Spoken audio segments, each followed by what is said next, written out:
Hello. I'm going to make another underrated albums list or video today. Um, the one I'm going to do today is I haven't done one of these in a little while. I was overdue, so I go for I decided to go for a record that I really love. I recently re-listened to, and it still stands up today. The record is actually from 1990, and I believe it's the first album from an artist. The guy's name is Ian Brody.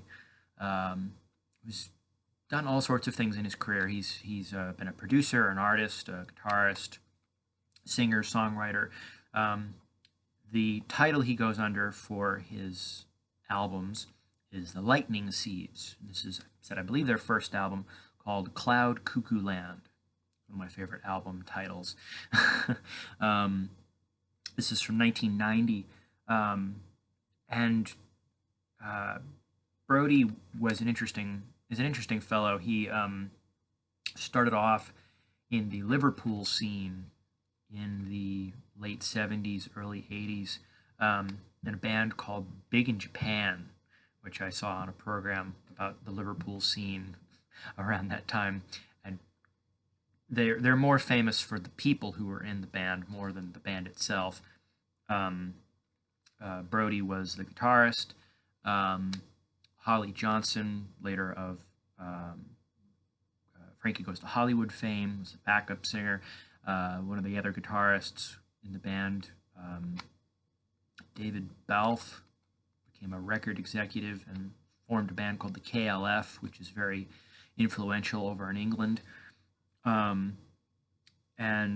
things of that nature. And after the band broke up, he went off and became a producer, produced the early, the first, I think, two Echo and the Bunnymen albums and a couple of other records around that time, under the name of Firebird or something like that. I can't remember off the top of my head.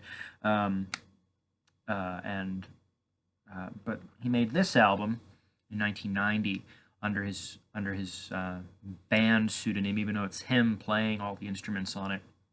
And it's just a great pop record. It is very 90s sounding. It is very much of the time period. It's got that kind of house music type drums and keyboard lines and stuff like that on it. But it's just a very solid pop record. It had Pure was a top 40 single here in America, which is kind of odd, which is kind of a rarity for the time period. It was sort of that weird in-between period where alternative hadn't quite broken into the mainstream yet because of with Nirvana and such. And I had a couple of other singles. All I Want, I saw Susanna Hoffs of the Bangles did a cover of on one of her solo albums, and Love Explosion also on this was covered by the 3 O'Clock. Actually, prior to this, I believe they did a cover of that on one of their albums because he produced. I think he produced some of their recordings or something. Or no, I forgot.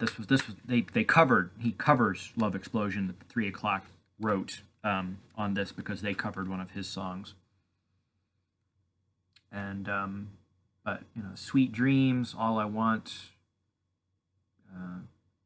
Pure, Joy.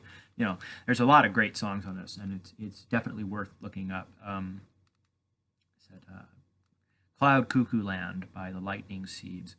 I haven't really looked into his other albums. I haven't really been impressed with much else that I've heard of them, but this one is definitely worth checking out. It's just solid pop record, especially if you like '90s, early '90s production, dance production. So Cloudcuckooland by the Lightning Seeds. Very, very highly recommended.